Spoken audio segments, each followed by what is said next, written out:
Top of the morning, everybody. I'm happy you have tuned in. Ecstatic beyond all words and measure.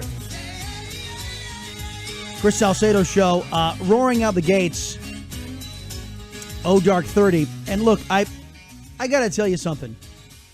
I watched Adam Schiff yesterday. I've got some sound bites to back all of this up. But I'm driving in the car yesterday after the show. And I was going to pick up the kids from one of their activities. And I got to thinking about the pressure that the Democrats are putting on to release their memo. Now, remember, the Democrats wanted to release their memo. What do they say? Release it now. Release it now. I want to release it to the Republic. But you haven't gone through the scrubbing. You haven't gone through the vetting. You haven't gone through any of these procedures. I want to release now. Release it now. And I got to thinking, they knew the Republicans couldn't release it. If the Republicans voted and the president voted to release it, that their memo was chock full of sources and methods, and they actually would put our national security at risk. So I thought about it some more. And I'm driving yesterday, and I'm thinking, wait a minute. What if these Democrats aren't showing us their normal predisposition toward not caring about your kid's safety, my kid's safety, the safety of the country? What if they're not doing that, but they're playing politics by loading up this report, this spin memo of theirs with a whole bunch of classified stuff, which would require Donald Trump and his security apparatus to go through with a big black pen and start redacting stuff. Then what would the Democrats say? Donald Trump's trying to silence us. But no, that's national security. Oh, you say, but we know we can't trust you, right, Trump? We'll say the Democrats. They're playing politics, folks. They're playing the country, and they're playing politics with our national security while they're simultaneously accusing us, the conservatives and the Trump administration, of doing the same thing. This is what Democrats do.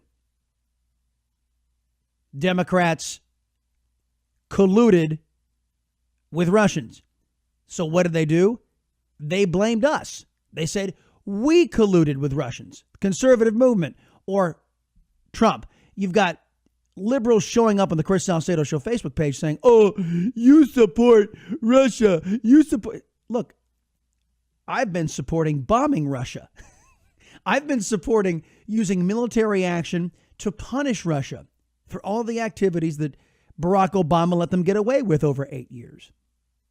And all you libs out there, look, Obama put sanctions on. Yeah, he put sanctions on after Trump had won the election, after 8 years of letting Putin run rampant all over the globe. You see, this goes back to this whole idea of Russia helping Trump.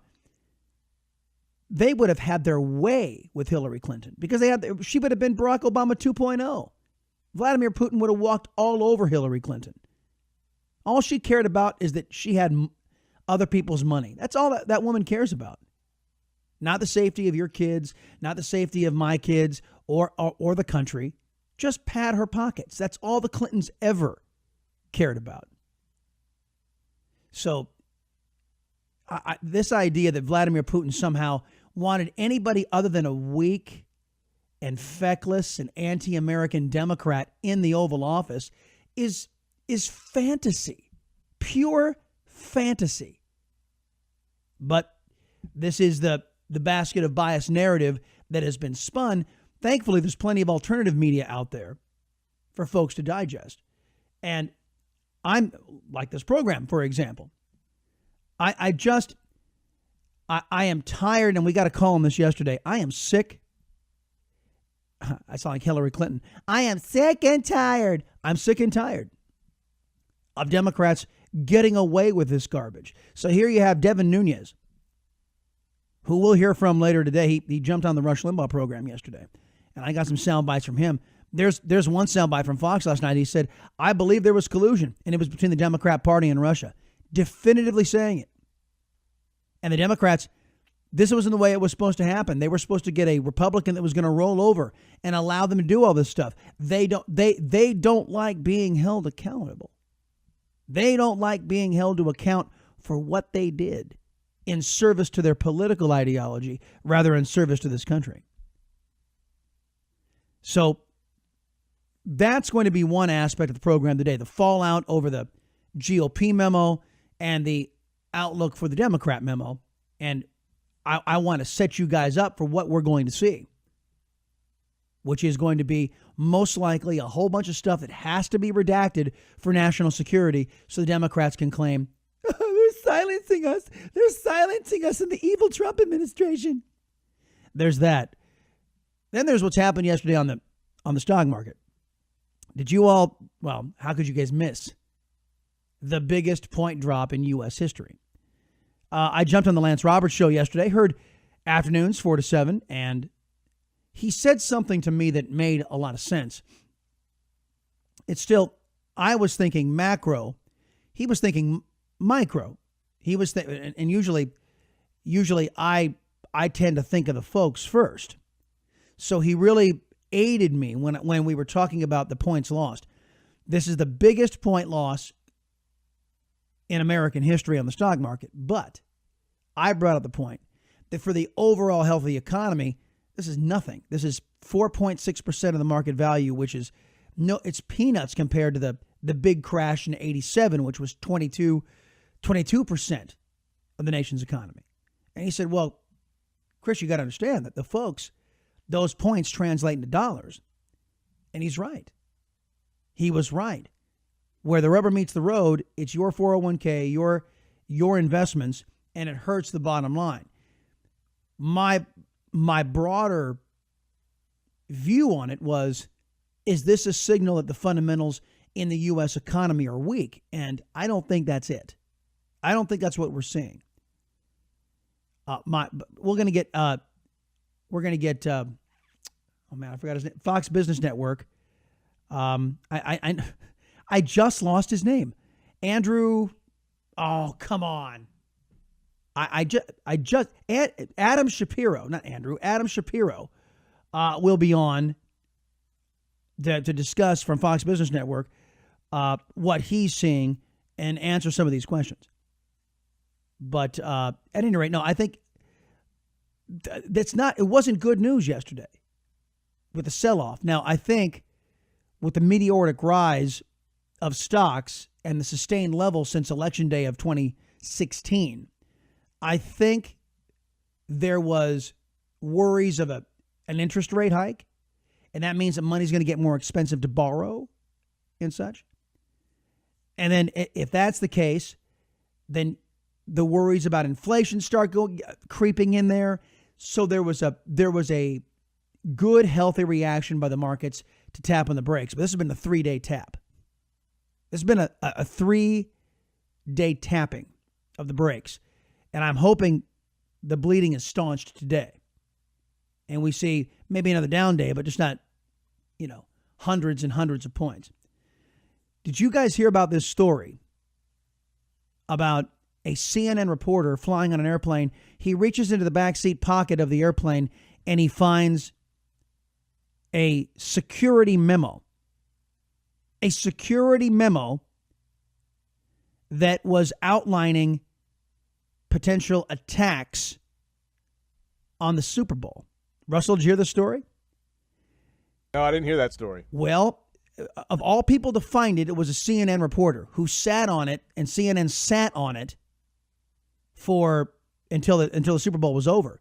And then they reported that this thing was a game plan, in essence. Anthrax attack, chemical weapon attack, and then went down through all these scenarios. It listed where the local authorities would respond well, and it also listed where they were weak. So had a terrorist gotten his hands on this memo, they would have known the weak spots. Which begs the question, how did that memo get there? And who left it there? And who was irresponsible enough to do that?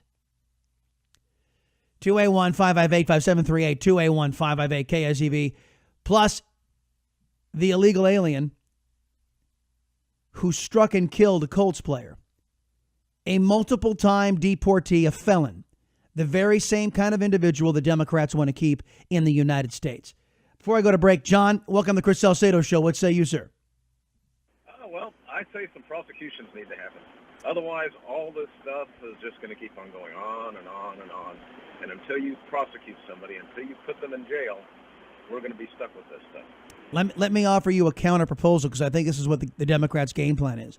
They are willing to flush the entire country down the toilet. They are willing to burn the country down rather than be held accountable for what they did. That's true.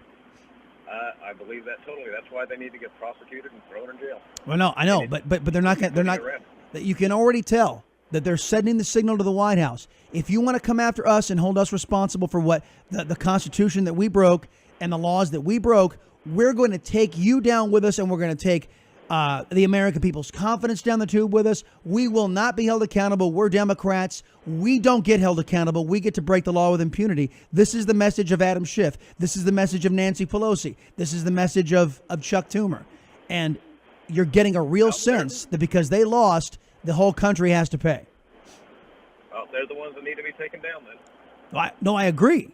You just named it. No, I agree with you, but I'm saying it's going to cost us. Yep. And can you imagine if it were John Kasich in the Oval Office, John? Oh my gosh. He would have caved a long time ago, and these Democrats would have gotten away with it. Heck, Jeff Sessions is already in the process of acquiescing to these Democrats.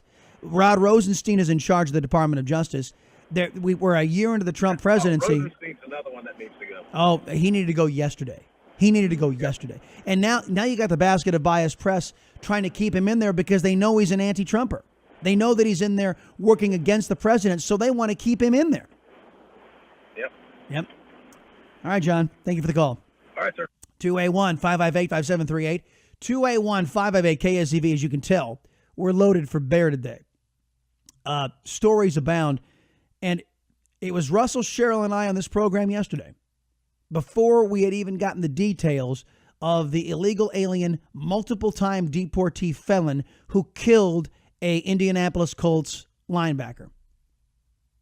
And we predicted, there's a reason why we don't know this guy's name.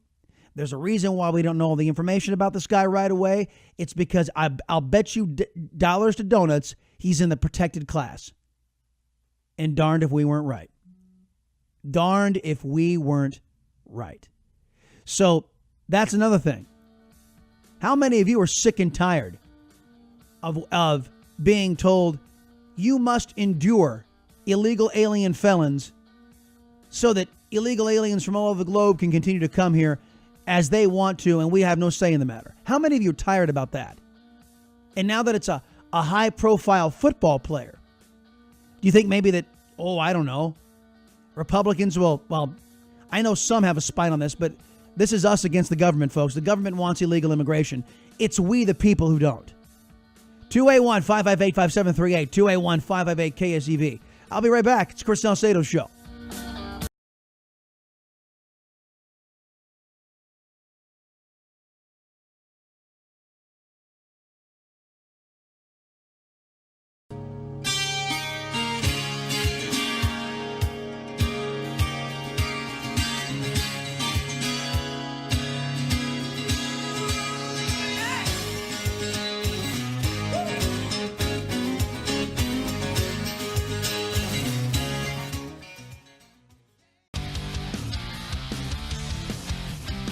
Yeah, I mean, look, I think there's clear evidence of collusion, that the Democratic Party and the Hillary Clinton campaign colluded with the Russians.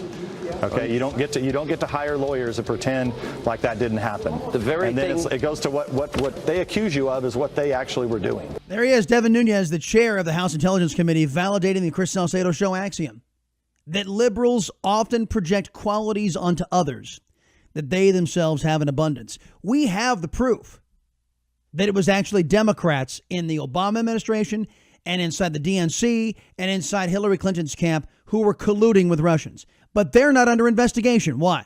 Because they lost? Is that the reason why? There's a second memo out there, not memo, second dossier. Sorry, my documentation's getting mixed up. There's a second dossier made by Christopher Steele. The information that was fed to Christopher Steele, though, writes Chuck Grassley, this isn't the Devin Nunes report, folks. This is something different. This is the Senate side.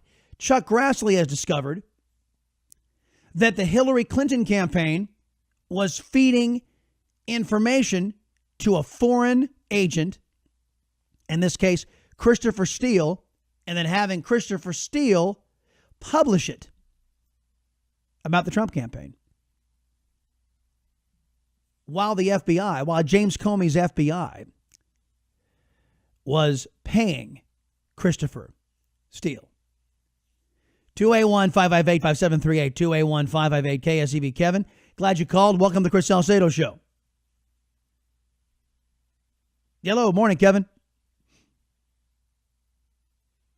You there? Hello? Yeah, there. Go ahead. You're on, buddy. Go ahead.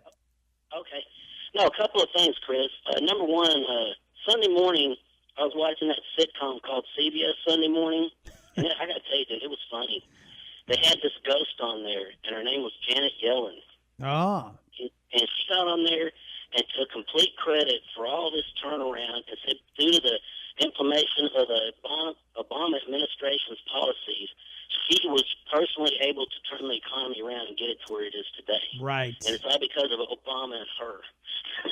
and the second thing I got is the NFL. You know, before the Super Bowl was even played, Torrey Smith of the Eagles was saying, I am not going to the White House. I do not want to meet Trump, and was being, in my opinion, just flat out racist.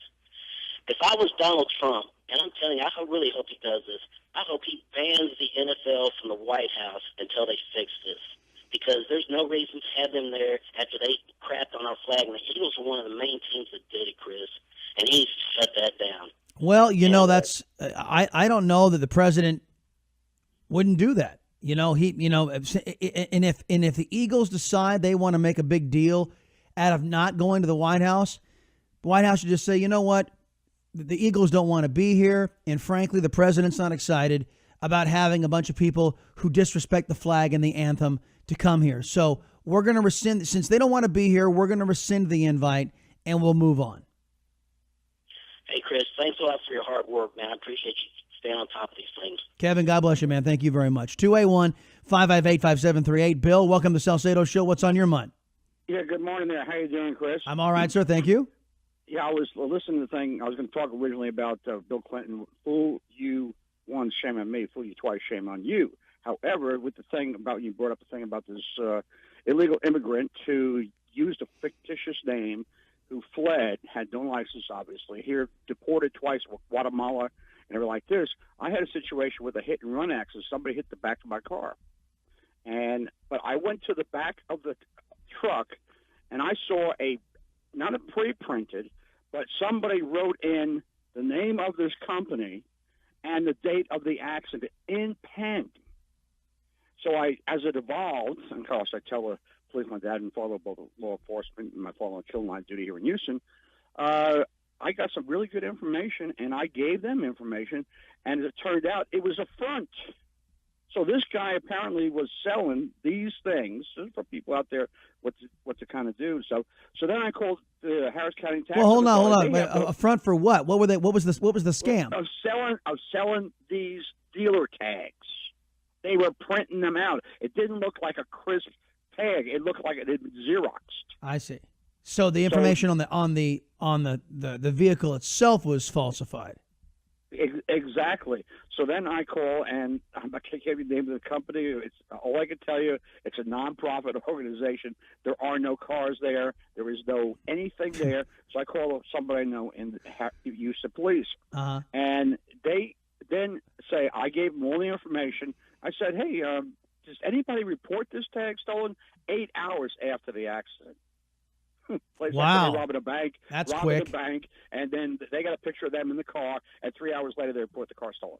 That's trying to cover their tracks. Well, yeah. Criminal enterprises begets criminal enterprises begets criminal enterprises. I got to tell you that, man. All I could tell you, it was a preacher. Yeah. And the preacher lawyered up when I said, hey, one of your vehicles that you got your dealer tag on, the name of your company, it hit me and took off. I know where you're going with it. So it was, and then 3 hours later, I find out that the guy who signed was his brother. Good reported the thing stolen after I made initial contact. This is 8:00 at night. All right, Bill. But it turned out, but people need to check if it is a dealer tag in the back to see if it's one of these pre-printed. Because if it's like the ones that always have like beautiful black letters, this thing wasn't. This looked like this thing had been Xeroxed. I got you. Thanks for the call, Bill. Appreciate it as always. 281-558-5738. And on that topic, man accused of killing an NFL player and another man in a DUI-related crash Sunday morning. Well, now the Washington Times is reporting he's a Mexican illegal alien who authorities are trying to deport, according to charging documents. So he was up for deportation. His name, 37-year-old Alex Cabrera Gonzalez. He drove a black Ford F-150 pickup into the emergency shoulder on Interstate 70, 4 o'clock in the morning, killing the Indianapolis Colts linebacker and an Uber driver. Are you guys tired of this yet? Are you tired of being told by Democrats and by Lindsey Graham type Republicans, oh, you're just going to have to put up with this stuff because illegal aliens are here to stay no matter what you, the people, want? I'm tired of it. 281-558-5738. Be right back. Okay, hour 2 underway here on the Chris Salcedo Show, and I'm happy you've tuned in, everybody. I am your Liberty Loving Latino. Do not confuse me with loudmouth leftist Latinos out there. They're the ones who want to keep you and your family vulnerable to illegal aliens. I do not. 281-558-5738. How many more times do we have to wake up to headlines like this? Another American citizen killed by an illegal alien who should not have been here. I had liberals showing up to the Facebook page, putting up stats about how many people were in car accidents, how many people are in drunk driving accidents, that kind of thing. None of it's material. None of it is relevant to the discussion. That Colts player should be alive today if your government was doing its job.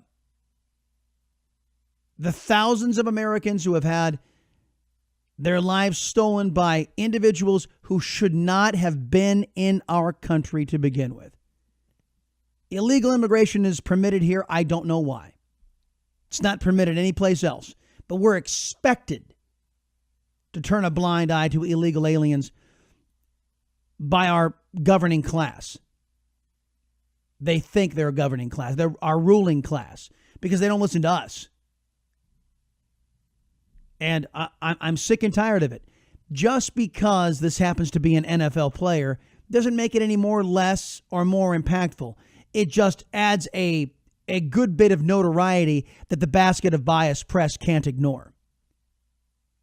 How many of you either know somebody or have heard stories about people who have had their loved ones stolen by an illegal alien only to have ABC, NBC, CBS, and CNN, the Washington Post, the New York Times, ignore it? Just ignore it. Why? Because we can't speak ill of illegal aliens, even if they are multiple-time felons. Even if they are multiple-time deportees. American lives must be sacrificed, say the libs, for the greater good, which is importing a bunch of poor folks who may or may not be anti-American with no vetting possible, because, again, the idea is to undermine the safety and security and the culture of the United States. And by the way, our culture is worthy of preserving. I have no problem with folks coming over here legally and assimilating into our culture. None at all. In an orderly fashion. I do have a problem with rampant, unchecked illegal immigration. And that's what we have. And that is what Lindsey Graham is working toward. That's what Chuck Toomer is working toward. That's what the GOP establishment and virtually every Democrat in this country is working for. Entire states like California, Sylvester Turner, the mayor of Houston, Mike Rawlings, the mayor of Dallas, they want to keep these illegal alien felons right here in the United States so they can continue to harm your family because they have a broader agenda. your family's safety and security, Mayor Turner would I mean, this would be a good question. I know the basket of biased press will never ask him this question, but I'd like to know, how many Houstonians would he trade their lives to keep illegal immigration going? How much is acceptable to him? They never have to answer those tough questions. How many more Houstonians would Sylvester Turner sacrifice to maintain Houston's sanctuary city status? It's a heck of a question. Donald Trump put it best in his State of the Union speech. My duty and the sacred duty of every elected official in this chamber is to defend Americans, to protect their safety, their families, their communities, and their right to the American dream. Because Americans are dreamers too. How many dreams do you think that Colts linebacker had? How many dreams that you think that he had of continuing to play in the National Football League, continuing to provide for his family? Those dreams are gone now. Because some progressive left-winger, notice I didn't specify party, because some progressive left-winger had a dream that resulted in the death of an American citizen. And not to put too fine a point on this, a black American citizen. 281-558-5738, 281-558-KSEV. You've got Will Hurd, who is allegedly, according to Martha Raddatz of ABC News, and take it with a grain of salt, it is ABC News, is the home of Brian Ross, the guy who makes up stuff all the time. So Martha Raddatz, I see no evidence of superiority in her as being a truthful journalist. But you've got Martha Raddatz, who's out there saying that Will Hurd says walls don't work. You got Lindsey Graham, walls don't work. A whole bunch of Republicans and virtually every Democrat, walls don't work. And you and I've told this story several times, and I was gratified to hear the story make it into a Fox News report. San Diego before offense. Make it about 60 or 70 heading for the pay parking lot. And after. Apprehensions down 95%, according to the Border Patrol. They're making their move. Multiple bodies jumping off the fence. You guys get that? I told this story. NPR reported on this originally, that before there was a 3-layer fence in San Diego, illegal immigration was rampant. They put up a 3-barrier fence. What happens to illegal immigration? It drops by 95%. Duh. But Will Hurd, the walls don't work. Walls don't work. Well, yeah, they don't work 100%. Sure. I mean, it went from 100% by a reduction of 95%. It slowed the mass illegal immigration down to a trickle, which is what we want.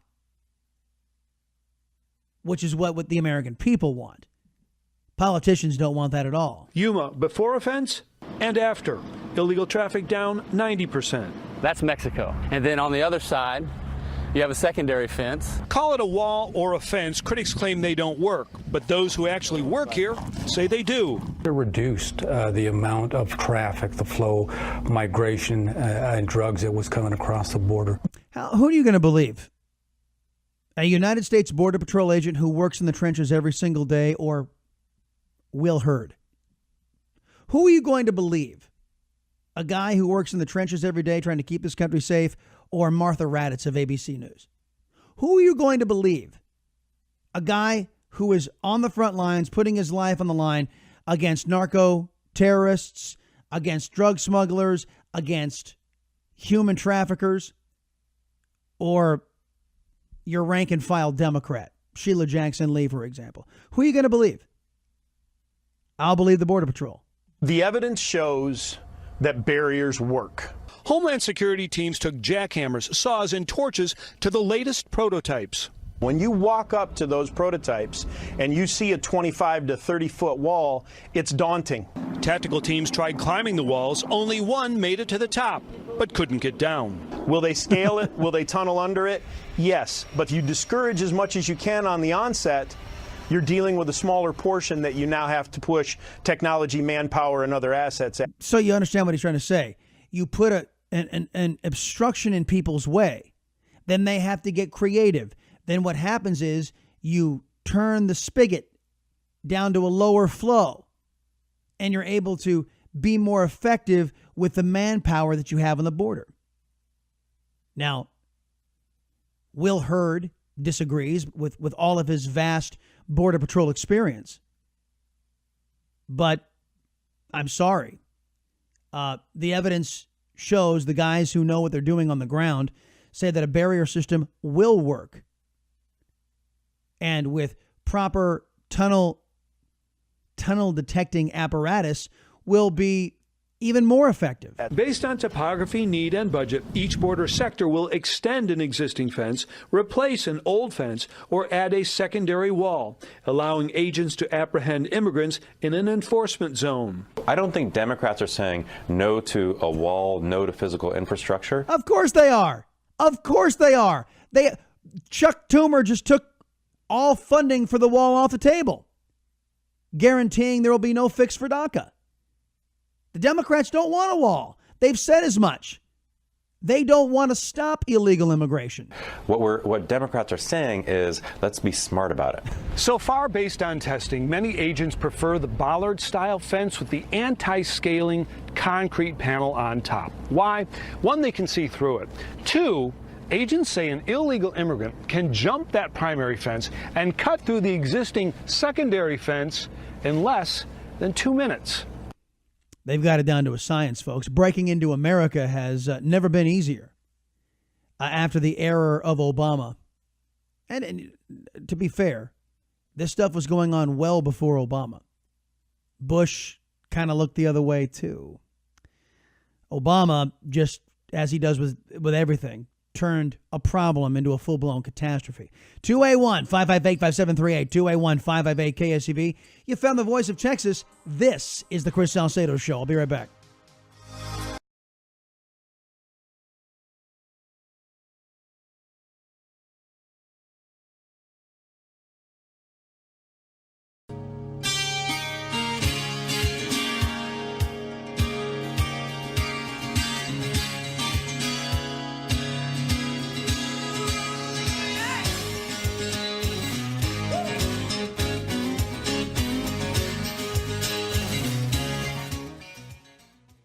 Coming up on the Chris Salcedo Show, Adam Shapiro from Fox Business will discuss the sharp drop in the markets over the last 3 days. In the meantime, your calls, 281-558-5738. Hey, Doc, welcome to the Salcedo Show. What say you?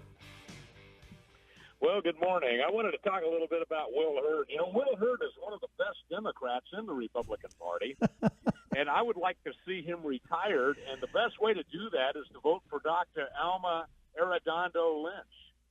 Dr. Alma is a far superior person, and she absolutely believes that the wall will work. And I've done my own research, and we've discovered that the wall has worked every time it's ever been tried. Yeah. So why aren't we doing it? No, I agree. Well, see, this is the part of the problem, Doc. There is an agenda up on Capitol Hill that has we already know what the objective is, to keep illegal immigration going. What they're not telling us is why. What they're not being honest with us is why. Oh, we can't have a wall. I think you could follow the money. Well, I think there's different motivations for different people. I think that the Republican Party is operating at the behest of the Chamber of Commerce, for example. But there's also an argument that both Democrats and Republicans have bought into. It's the demographic argument, Doc. And have you heard this argument before? Well, I have heard this argument before, but it makes no sense for Americans. No, I know, but let me tell the folks. Dreamers right here. Well, let me tell the folks about what the demographic argument is. The demographic argument states that our society has devolved into this progressive mindset of aborting our children since Roe v. Wade, now going on 60 million lives extinguished by the Democrat Party and by the butcher shop Planned Parenthood and its affiliates. All true. The demographic largest abortion facility in this hemisphere is on I-45 South in that cash register shaped building. Yes, it is. As a matter of fact, the Gold Coast facility, the one the butcher shop, the main exporter of aborted baby body parts. But what the demographic argument says is that our replacement rate, if it falls below 1.9%, 2%, that means that you're not going to be replacing enough Americans into your society. So what the brainiacs have done in Washington, D.C. is just imported a bunch of folks and assuming they'll all become American within a generation or two because abortion is so pervasive. And this is going on in Europe right now. Europe is going to be outbred. We won't have a Europe anymore within a couple of generations because they're not having children, but the radicalized Islamic fundamentalist terrorists are. Yes. So the demographic argument says we must have illegal immigration here, Doc, so that America can continue to exist. I've never bought it, but that's what they're saying. Well, we're signing our own death warrant, Chris, if we do this. What we need to do is what Donald Trump is doing, by the way, and that is making this a better place for Americans and reinserting the stimulation for Americans to have babies because now they can afford them. And that's why I was really happy to see the tax credit for families extended and increased. That is going to help a lot. Oh, it's just no, Doc. Bring in illegal aliens. It's just crumbs. Aliens. Doc, it's just crumbs. Yeah, that's what Nancy said. But Yeah. I'll take the crumbs. One guy said what they call crumbs is fine dining to me. There you go. Anyway, hashtag Amazing Doc Green Show on American Voice Radio. Thank you for letting me get that in. You betcha, Doc. Hey, thank you, Match. I always appreciate the call. Glad when other talk show hosts appreciate what you're doing. Willie, glad you waited. Welcome to the Chris Salcedo Show. What say you, sir? How you doing, sir? Let's talk immigration, Chris. You know I love you, man. Yeah. But you know what? You blame Democrats and Lindsey Graham for this problem. No, Lindsey Graham Republicans. I blame both parties. It's all the Republicans. Let me tell you what our governor said. Oh, you're out your mind right there, Willie. Have not committed a felony. They don't have nothing to worry about. Why did he say that? He's a Republican. I'm gonna tell you something, Chris. Killing the wall don't have nothing to do with deporting people. Why does federal government ran by Republicans? Let's keep DACA out of it. I don't know DACA in it. Just illegals in general, not DACA. Why they won't start deporting people? How much money are you going to how much money hold on, Willie. You know my position on this. So how much money do you want to dedicate to the effort? No, wait a minute. This is going to cost money. What you're saying, deporting every illegal in this country, having our law enforcement officials going door to door, rounding people up, how much money do you want to contribute to the effort? No, I'm going to tell you what I'm saying, Chris. I'm going to tell you what I'm saying. Why don't you answer the question? Okay, I'm going to answer the question for you. I don't care what it costs, but let me tell you what I'm saying. Okay, let me give you a dollar figure.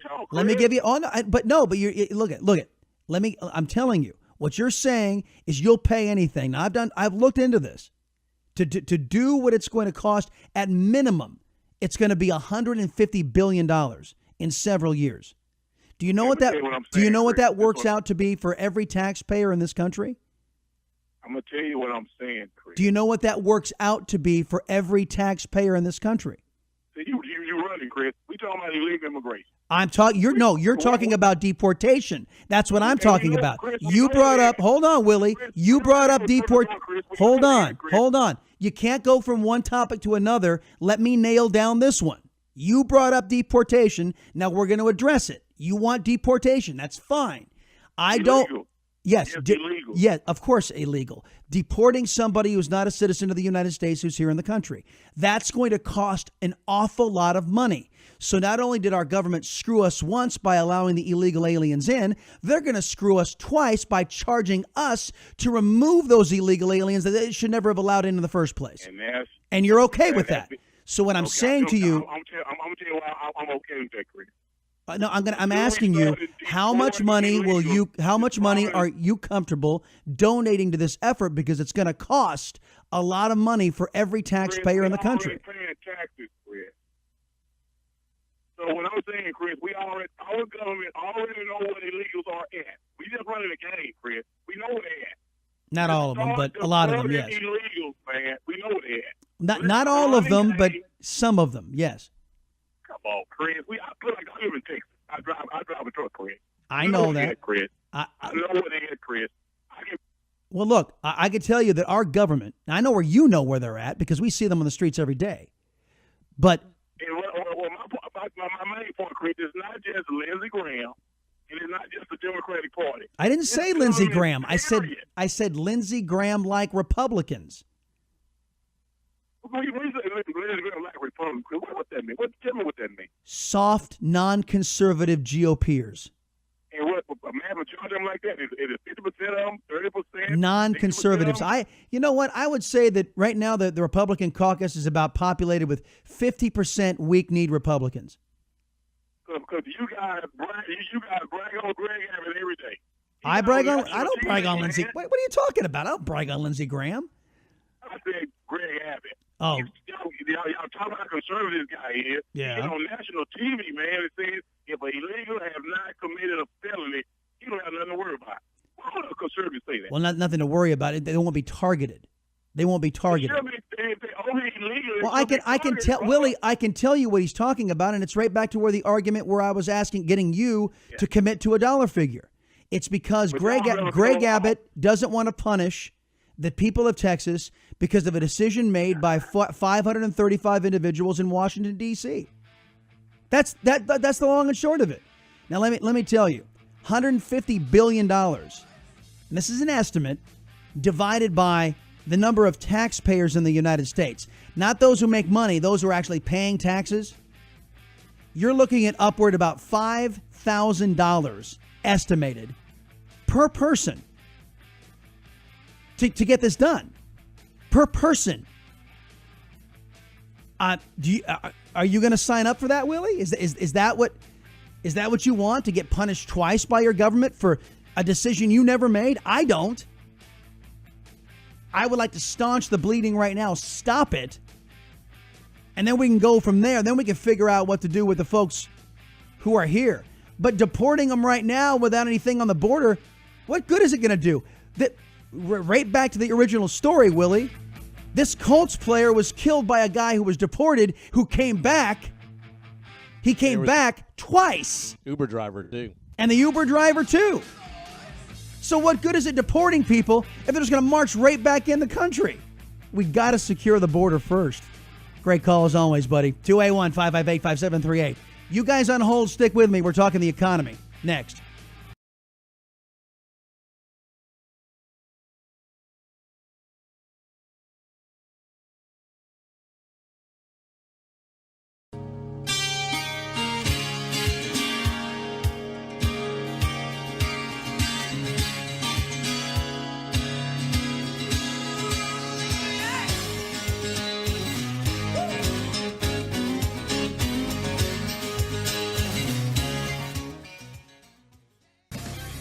Welcome back, everybody. It's Chris Salcedo Show, your Radio Republic. Unlike your current government, your views are heard, listened to, and addressed right here in this program. Anybody with a 401k may be a little nervous over the last couple of days of what they were seeing on the stock market over the last, I guess since middle of the week, last week, is when it started doing this hiccup. And it was a rather large hiccup yesterday, a big belch, if you will. Let's talk about this and other aspects of the economy. Adam Shapiro, native of Miami, Florida, and a graduate of Syracuse University. Adam is currently a correspondent for the Fox Business Network. Adam, welcome to the Chris Salcedo Show. It's good to be with you. Happy Tuesday. And to you as well, sir. Market sell-off. What is the impetus behind this? Well, very simply put, most people are pointing the finger at the jobs number on Friday, which was very good because we saw wages going up year over year, 2.9%.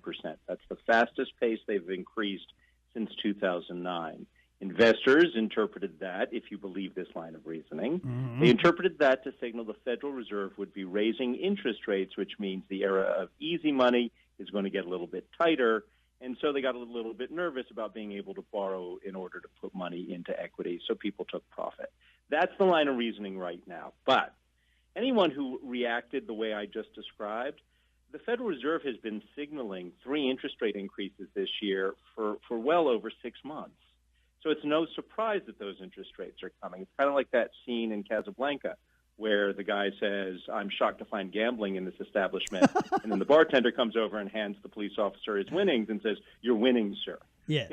So you should not be surprised that the Federal Reserve is probably going to raise interest rates, but apparently the market was. That's the official line of reasoning. The reality is nobody really knows what drives these things up or down. People get nervous. They've been calling for a correction for quite some time. And when people are nervous and you're calling for a correction in the market, which is a 10% drop from our peak, then you expect it and you look for anything that says, okay, now is the time to get out. So that could have been in play. But that's what the so-called experts are saying right now as to why we're selling off. Yeah, it's a fair point you make that it was the worst kept secret that the Fed had planned on minimum 3 interest rate increases this year. Right. And if the country continued to hum along economically speaking, there could have been potential for more. So anybody that's been watching the markets, even tangentially, or just having in the back of their minds, knew this was going to happen. So what was actually spooking investors a little bit of a mystery. I hear the phrase, "This is a healthy pullback," that because the run up was so meteoric and it was such a long streak. Said because there could be that the easy money could be over. Maybe we'll get an interest rate hike. That means that might prompt some savings. Maybe some people took some profits to sock away that would actually earn some interest this year. Yeah, well, I don't know if it's going to earn any interest because even interest rates going up 1/4 of a point isn't going to make that much difference for most of us. We don't have the large amount of capital you would need for a 25 basis point, a 1/4% increase to make that much of a difference in our savings. However, the economy, this is the thing that people selling off right now are. If you're selling off right now, what you're saying is you don't believe the economy is poised for growth and you don't expect it to grow. You're worried about the future growth. Subsequently, you're worried about the return on your investment in stocks being able to go up, so you're pulling out. When in fact, we're getting indicators that the economy is healthy and that it is poised for growth. The Atlanta Federal Reserve, although a lot of people think they overestimated it, last week said they are predicting in the first quarter GDP growth of 5.4%. See, that's a little high. That's huge. Well, yeah, and they probably did overestimate it. Yeah. But we've been muddling along at 2.5% until the last year, in which we went in over 3% growth. And essentially what the indicators are saying is the first quarter could be another quarter of over 3% growth, which is healthy. And if that's the case, do we see in their earnings reports for the first quarter when we get into, into the spring later this year in May and June, do we see in their earnings reports for the first quarter, in fact, that people were buying items and that the economy was healthy? So we could have this volatility up and down for quite a bit until people reach that point of what they call the capitulation. Everyone gets out because they're afraid. We hit a bottom. And then the money that's on the side comes back in because those people who come back in will believe that we are going to grow. Yeah. The economy is going to grow. And we've given up all the gains so far this year in 2017, this very young year, folks.